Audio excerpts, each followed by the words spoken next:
I know that his Episcopal motto is for his friends. It could have been for his staff, because he really did support them and was caring for them from the mailroom up to his own executive office. I would say in a real sense, he is a wonderful source of inspiration. You never realize the impact you have until you realize whose life you have impacted in some small or big way. Bishop Robert Lynch has always served the Diocese of St. Petersburg according to his words: to go forth and be Jesus to the world. By caring for others and providing spiritual leadership for all the faithful, he strives to imitate the Good Shepherd who gathers his flock and holds them close to his heart.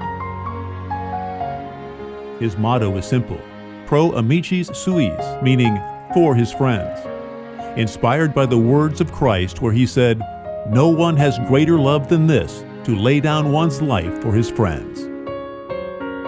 Over the last 20 years, Bishop Lynch put Christ's words into action. Through his service and sacrifice, we have seen our diocese grow in Christ through increased vocations, the expansion of Catholic education and social services, and through the empowerment of the clergy and laity. In one way or another, his ministry has touched us all, and it continues to flourish beyond the boundaries of our local church. He is a man of hope, of conviction, and of purpose, a teacher of the faith endowed with the authority of Christ, a man whose legacy will inspire us all for generations to come.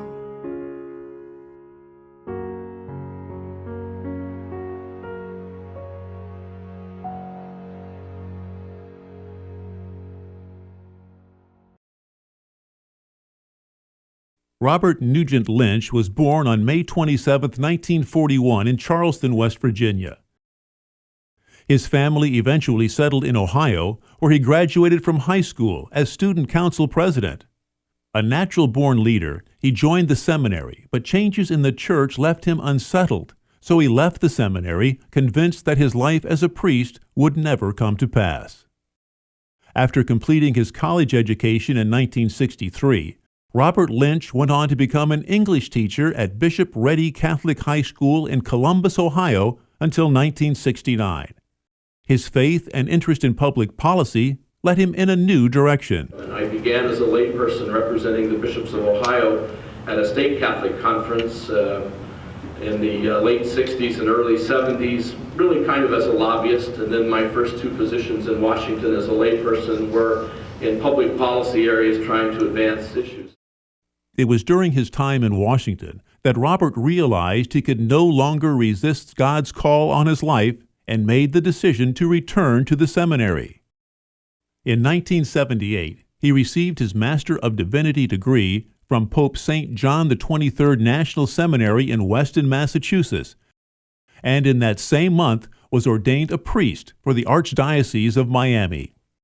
During his first assignment as an associate pastor of St. James Parish in North Miami, Father Lynch was asked to organize the first pastoral visit of Pope St. John Paul II to the United States in 1979.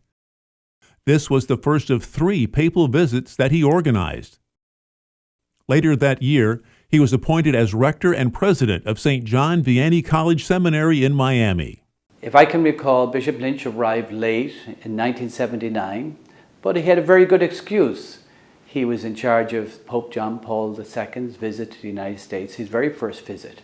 So when he arrived back to the seminary for the first time and came as rector, there was a great deal of excitement and a great deal of hope for the future as he brought all the good news and of his experiences of traveling around the country with Pope John Paul II and telling the stories. After 5 years, he was once again called upon to work in Washington, D.C. at the Bishops' Conference, first as Associate General Secretary and then as the General Secretary. During that time, he was given the honorary title of Monsignor. When he was ordained a priest, I asked him if he would come and be my Associate General Secretary, and he turned me down. But then I went back to him a few years later, and he accepted. And he was a great Associate General Secretary, and he really worked what was then called the United States Catholic Conference side of the House, in that he supervised several departments and was really a valued colleague. And when I left as General Secretary, he succeeded me. In that position, he basically is the executive for the staff and also serves as the primary chief of staff for the president of the conference. In 1995, he returned to South Florida, where he served as pastor of St. Mark's Parish in Fort Lauderdale. It was during his pastorate that he was appointed by Pope St. John Paul II to serve the Diocese of St. Petersburg as its fourth bishop. During his press conference as bishop-elect, Monsignor Lynch set the tone for his episcopacy by stating that his role was to serve others. I come like Jesus into your midst as one who wishes to serve rather than to be served, to lead with love and with courage, and to embrace all with patience and vision. On January 26, 1996, Monsignor Robert Lynch was ordained and installed as the fourth bishop of the Diocese of St. Petersburg by his predecessor, Archbishop John C. Favalora. And the congregation is now greeting the newly ordained and soon to be newly installed bishop as he is led to his bishop's chair.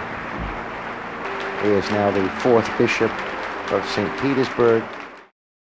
Our new bishop soon discovered many opportunities to involve lay men and women in the ministry of the church. Bishop Lynch appointed Mrs. Elizabeth Deptula as Diocesan Secretary of Administration in January 1998. She was the first woman to hold that position in the history of the diocese and remained in that role until her retirement in January 2014. In 2005, Bishop Lynch named Mrs. Joan Morgan as the first woman to assume the office of Chancellor. She continues to serve in this capacity today. Recognizing the talents of others, he encouraged the laity to play larger roles in parish leadership. In an effort to empower lay leadership around the diocese, Bishop Lynch approved the creation of the Lay Pastoral Ministry Institute in the fall of 1998. Also known as LPMI, this 4-year program assists the laity in ministry formation, giving them the knowledge and skills needed to assume active leadership roles within their local parishes. More than 330 men and women have graduated from the LPMI. In addition, many Spanish-speaking lay ministers have graduated from the Southeast Pastoral Institute, or SEPI, and have gone on to serve as ministry leaders around the diocese. In an effort to involve the laity in the decision-making process for the diocese, Bishop Lynch oversaw the development of the Diocesan Pastoral Council in 2006. This consultative body, comprised of priests, deacons, lay ministry leaders, and executive pastoral center staff, prayerfully collaborates with the bishop to address pastoral issues and develop initiatives for the faith community.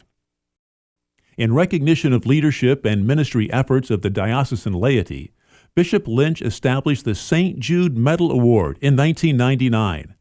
Each November, this medal is given primarily to lay members of the diocese for distinguished and outstanding service to their parishes.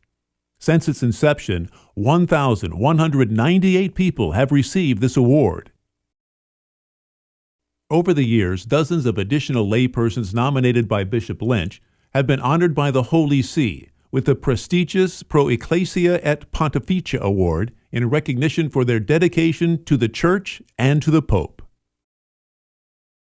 Bishop Lynch has also acknowledged the dedication and commitment of his brother priests, having nominated more priests for the honorary title of Monsignor than any other bishop in the history of our diocese.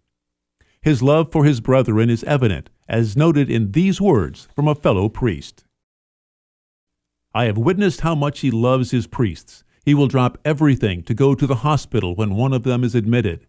He's always present at the funeral of one of his priests and almost always present for the funeral of a parent of a priest. It is also his routine to call his retired priests that have moved out of the diocese to wish them a merry and blessed Christmas. In another effort to recognize outstanding priestly service, Bishop Lynch established the Father Luis de Cancer Award for Distinguished Priestly Service in 1998. Each year, this award is given to a priest in our diocese who best exemplifies selfless service to others, as did the 16th century Dominican martyr, Father Luis de Cancer. To date, 18 priests have been honored with this award. Throughout his episcopacy, Bishop Lynch has been a strong supporter of vocations to the priesthood and religious life. The Diocesan Office of Vocations and vocation teams from parishes around the diocese lead monthly hours of Eucharistic adoration and prayer for vocations and coordinate discernment nights and retreats for young adults. Since 1996, Bishop Lynch has ordained 35 men to the priesthood, and, God willing, he will ordain another 5 in May of 2016, shortly before his retirement. With 28 seminarians currently discerning a call to the priesthood, it is obvious that Bishop Lynch's life of service to Christ has been an inspiration to others. With a growing need for clergy in the diocese, the Permanent Diaconate Formation Program was re-energized in 2005 following an 8-year hiatus. Since then, 43 deacons will have been ordained, including those scheduled for ordination in October 2015, with an additional 16 men in formation. Statistics reveal that most young people first discern a call to the ministry at approximately age 11. To reach out to these children, our diocese adopted the Focus 11 Vocations program in 2000. Created for 6th grade students, the program provides an opportunity for them to learn more about the priesthood or religious life. The formation and education of adults and children for ministry in the Church has been of paramount interest to Bishop Lynch. In 1999, the diocese began the Renew 2000 initiative, a spiritual renewal and evangelization process to help parishes and individuals prepare for the challenges of the new millennium. The 3-year process offered something for everyone in the parish and gave special attention to the needs of young adults, both single and married, and to the creation of faith-sharing communities. In the first year of Renew 2000, 50 parishes reported having nearly 10,500 people in more than 1,160 small Christian communities. The momentum created by Renew 2000 continued as the diocese embarked on the Disciples in Mission initiative in 2003. Disciples in Mission promoted an emphasis on evangelization in all church activities and helped create an evangelizing culture in our parishes. In 2007, Bishop Lynch released his pastoral letter, Living Eucharist, Gathered, Nourished, Sent. This love letter to the faithful of the diocese was released in English, Spanish, and Vietnamese, and was intended to emphasize the importance of Eucharist and its power to transform us. Living Eucharist, Gathered, Nourished, Sent. That's a pastoral letter, a love letter in a sense, that I've written to all the Catholics of the Diocese of St. Petersburg, and which is finding its way now, I'm sure, into your homes. Whether you have time to read it or can give us the time to watch this video, I hope that the end result will be to invite each of you to embrace more fully, more knowingly, and more willingly this great gift that Jesus left us on the night before he died.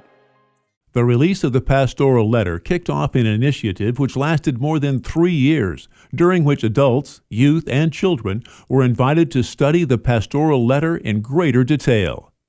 The faithful gathered in small groups and in 3 large diocesan convocations to explore the role of the Eucharist in our lives so that we may go out and proclaim the gospel message. In 2010, Bishop Lynch published a supplement to his pastoral letter in English and Spanish, expanding upon the Eucharistic call to bring Christ to others through evangelization, catechesis, and service. Following the examples of several U.S. dioceses, Bishop Lynch initiated a pastoral planning process known as Serving God's People. Over a 4-year period, clergy and lay leaders from neighboring parishes gathered in cluster groups to discuss ways in which their parishes could better collaborate by sharing resources and personnel with one another to most effectively serve the faithful in their communities. As the mission of the church is to evangelize, faith formation provides one means by which this can take place. In order to assist the ministry of faith formation, Bishop Lynch invited the University of Notre Dame's Echo Parish Catechetical Leadership Program to partner with our diocese in 2008. Since then, a total of 15 Echo apprentices have shadowed faith formation leaders while working in parishes throughout the diocese. In 2012, the diocese adopted the Strong Catholic Families, Strong Catholic Youth initiative. This ongoing parish or school-based process provides trainings and resources to Catholic families so that the faith can be more effectively passed on to the next generation of disciples.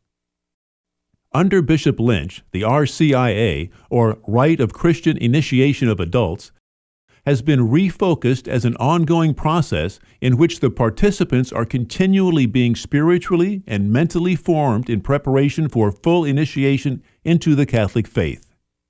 The entire parish community also has a role in assisting those in formation by their prayers and support. Since 1996, 23,366 people in this diocese have been fully initiated into the Catholic faith. Another form of evangelization is Catholic education, which has been a priority of Bishop Lynch from day one. A school brings together young families, young parents, with a single purpose, the very best Catholic education for their children. They can get a good education in the public schools, but what we emphasize is a Catholic education, an education in values, an education in tradition, and an education in faith. Under Bishop Lynch's leadership, 2 partnerships with the University of Notre Dame were formed to help strengthen our Catholic schools. The first partnership was with Notre Dame's Alliance for Catholic Education, or ACE, program in 2008. A total of 70 ACE students have taught in this internship program at the 7 participating schools in our diocese. The second partnership was the creation of 2 ACE academies in the fall of 2012. By realigning operations at Sacred Heart Catholic School in Pinellas Park and St. Joseph Catholic School in Tampa, and reestablishing the 2 schools as ACE academies, administrators and faculty members were better positioned to reach students in the surrounding areas. In carrying on the mission of Jesus Christ in the Diocese of St. Petersburg, we are not only responsible for the spiritual needs of the faithful, but their material needs as well. At the request of his pastors, Bishop Lynch initiated a diocesan-level annual appeal in order to meet the yearly operating cost of diocesan ministries and services. The annual pastoral appeal has grown to over $8.5 million per year in collections from more than 30,000 donors. Another way in which Bishop Lynch sought to financially strengthen the diocese was by initiating 2 major capital campaigns. The Our Journey in Faith capital campaign, which ran from 2001 to 2005, raised $66 million for a new Catholic high school and the expansion of 3 other schools, an endowment fund for Catholic charities to serve and support senior citizens and migrant populations, a fund for priests' retirement, and additional monies for parish development. The Forward in Faith campaign, which was begun in 2013 and will continue through 2019, has raised $31.8 million to date. Funds generated from the campaign have been reserved for Catholic education, as well as providing for additional tuition assistance to families who would otherwise be unable to send their children to Catholic school. Contributions to the campaign have also allowed for additional support of seminarians and priests and have helped to fund the much-needed renovations to St. Vincent de Paul Regional Seminary, as well as various parish projects. Sometimes referred to as Bob the Builder, Bishop Lynch has overseen many construction and renovation projects around the diocese. While too numerous to mention them all, one of these projects involved the construction of the Bishop W. Thomas Larkin Pastoral Center in St. Petersburg, which opened in 2000 and served to centralize the offices of diocesan ministries. In 2008, the Bethany Center was built in order to provide the diocese with a centrally located retreat center. The following year, a new home for diocesan radio station Spirit FM was completed. As the diocese grew and the population shifted toward newly established communities, it became necessary to build 5 new early childhood centers, 3 secondary schools, and 1 high school. 1 new parish, St. Peter the Apostle, was also established in the Pasco County area of Trinity. It was also discovered that, during the establishment of the Diocese of St. Petersburg in 1968, the parish church of the St. Jude the Apostle was elevated to cathedral status, but was never officially dedicated as the diocesan cathedral.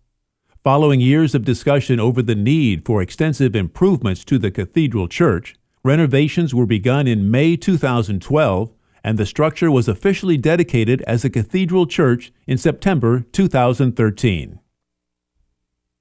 As Cardinal Timothy Dolan once said, "We do not serve others because they are Catholic. We serve others because we are Catholic." Bishop Lynch has always taken this sentiment to heart. Providing help and hope to those in need has been a hallmark of his episcopacy. One such project was the establishment of the Ministries of Mercy initiative in 2006. Ministries of Mercy is a means of support to parish ministries serving the poor, suffering, and marginalized. The following year, Pinellas Hope was founded. Pinellas Hope is a program of Catholic Charities of the Diocese of St. Petersburg, providing emergency shelter and a wide array of services to homeless individuals. The facility operates on 10 acres of land provided by the diocese and allows for a safe living environment and resources for homeless individuals to become self-sufficient. Since its establishment, Pinellas Hope has expanded, offering more services and permanent housing options. In addition to providing for the needs of our local church and community, Bishop Lynch has been instrumental in helping Catholic Relief Services, or CRS, to assist our brothers and sisters around the world.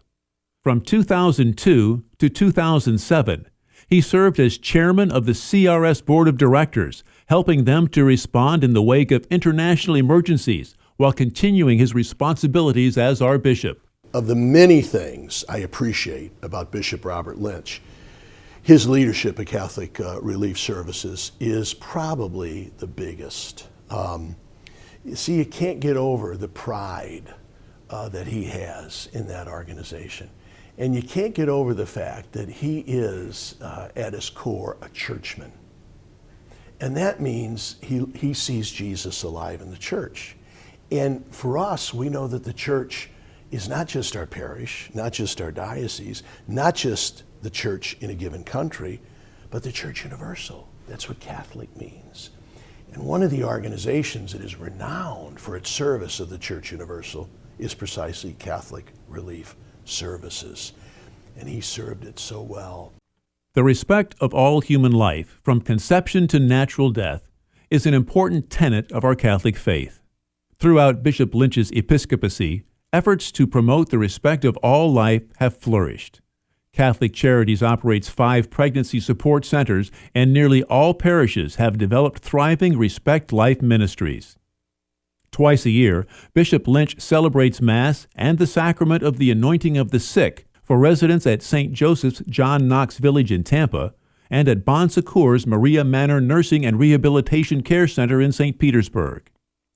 In 2013, he taped a special Christmas Mass for those who are homebound or in nursing homes. The DVDs were offered to every parish for homebound parishioners or for assisted living facilities within parish boundaries. Along with the sick and homebound, our parishes faithfully reach out to those in prison. Over 200 prison ministry volunteers provide service to the county detention centers and prisons in our diocese. Almost every year, Bishop Lynch celebrates Christmas Mass in one of the correctional facilities. In 2013, he taped a special Christmas Mass for the incarcerated, which was given to each of the prisons. The importance of service has not been lost on the youth of our diocese. The Good Samaritan Project was started in 2013 to provide a Catholic volunteer program for middle school and high school age youth after a local service-based organization discontinued their outreach efforts in the Tampa Bay area. In just 3 years, the program has grown from 55 to more than 230 participants. The Diocesan Office of Multicultural Ministry was expanded in 2013 to include a department dedicated to the support of Hispanic ministry, along with added ministry resources for members of the Vietnamese, Native American, Filipino, Polish, Haitian, and other cultures present in our diocese. In response to the growing Hispanic population in our diocese, Bishop Lynch encouraged the further development of the Diocesan Hispanic Commission and the Diocesan Hispanic Assembly. These parish liaisons assist in finding ways to address the needs of the Hispanic community, including a focus on immigration reform. Over the years, ensuring the safety and protection of children and vulnerable adults has been a high priority. In June of 2002, Bishop Lynch was one of the original 195 signers of the USCCB Charter for the Protection of Children and Young People. Since its beginning in 2003, the Diocesan Safe Environment Program Office has trained and helped facilitate background screening checks on over 20,000 diocesan employees, volunteers, and contractors. Every year, the Diocese of St. Petersburg has submitted to a procedural audit and has been found to be in compliance with the norms of the USCCB Charter. As a service to his diocesan family, Bishop Lynch has worked to develop more effective methods of communication. Immediately after his ordination and installation as bishop, he began a series of weekly columns in our edition of the Florida Catholic newspaper and participated in a weekly broadcast on the diocesan radio station Spirit FM 90.5. In search of a more modern method of communication, Bishop Lynch started blogging in 2008. He was one of the first bishops in the United States to develop a blog and has written more than 600 posts since its inception. Bishop Lynch has also encouraged the development of a mobile-friendly diocesan website and diocesan social media accounts to better connect with the faithful in today's technology-driven world. When I was a child, my parents used to bundle myself and my 2 younger brothers up every June. And we'd get on a train. Planes were not very prominent in the 40s. And my father worked for a railroad and we traveled for nothing. And we'd make a visit up to Boston. Boston was our grandparents. My dad was from there, and his mother and father were still alive, and all of his brothers and sisters were still around, as well as cousins. It was an exciting and exhilarating time for kids from West Virginia to meet their colleagues, their confreres, their cousins, and to have a good time with grandparents who doted on us and spoiled us. But there would come that moment when it would be time to say goodbye, when it would be time to board the train and head our way south again, to go back to West Virginia or Indiana or Virginia or Cincinnati or Columbus. My father would almost invariably say as we get on the train with tears in our eyes, waving at the people on the platform at Boston's Route 128 station, "Remember, children, all good things eventually necessarily must come to an end." Bishop Lynch is leaving our diocese with strong footing and foundations for the next bishop. As St. Patrick Parish in Tampa shares, Bishop Lynch has ensured the integrity of our faith from our past, taken good care of our present, and ensured a bright future for the Catholic faith. As our diocese looks to the future, we are grateful to Bishop Lynch for accepting the call to the priesthood.